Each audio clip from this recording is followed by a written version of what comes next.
Est-ce que le golf peut être une attraction touristique au Québec? Pour nous en parler, on a rencontré une sommité en la matière, M. Paul Arsenault. Avec la période des vacances qui approche, il faut poser la question.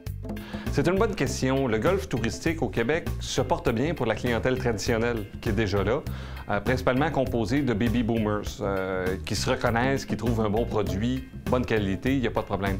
Ce que les chiffres semblent nous indiquer, c'est que la relève n'est pas au rendez-vous et que les plus jeunes, particulièrement ceux de la génération Y et Z, ne se reconnaissent pas dans le golf. Alors, la question n'est pas de savoir comment on fait un golf touristique, c'est comment on les appelle à pratiquer le golf, à développer la relève et à remettre le plaisir et le jeu au cœur du métier qu'est le golf et non pas juste les règlements et la rigidité. En raison du taux de change qui est bien différent, sans doute que les Québécois vont essayer de passer leurs vacances au Québec.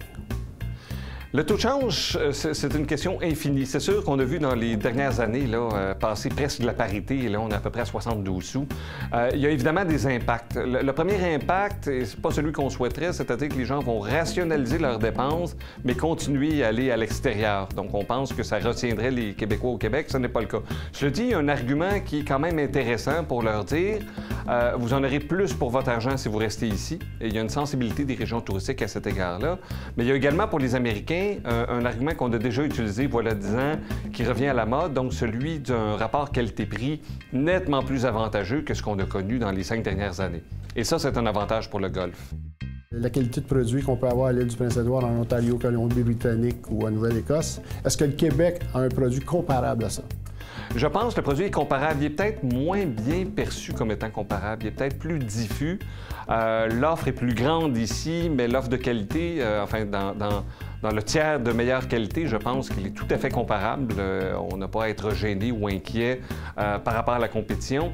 C'est peut-être dans la façon dont on le rend disponible ou qu'on le diffuse ou qu'on passe le message qu'il y a peut-être un peu trop de confusion.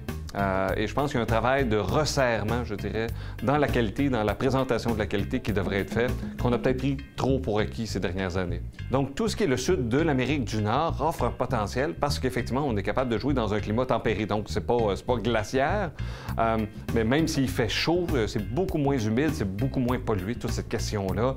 Et on le voit même actuellement en Chine, à quel point il y aura pour la prochaine décennie un air pur, un air de qualité, un air qui n'est pas humide. Ça va être un argument touristique extrêmement fort et je pense que le golf a tout avantage à jouer cette carte-là dans une mise en marché globale du Québec dans les prochaines années.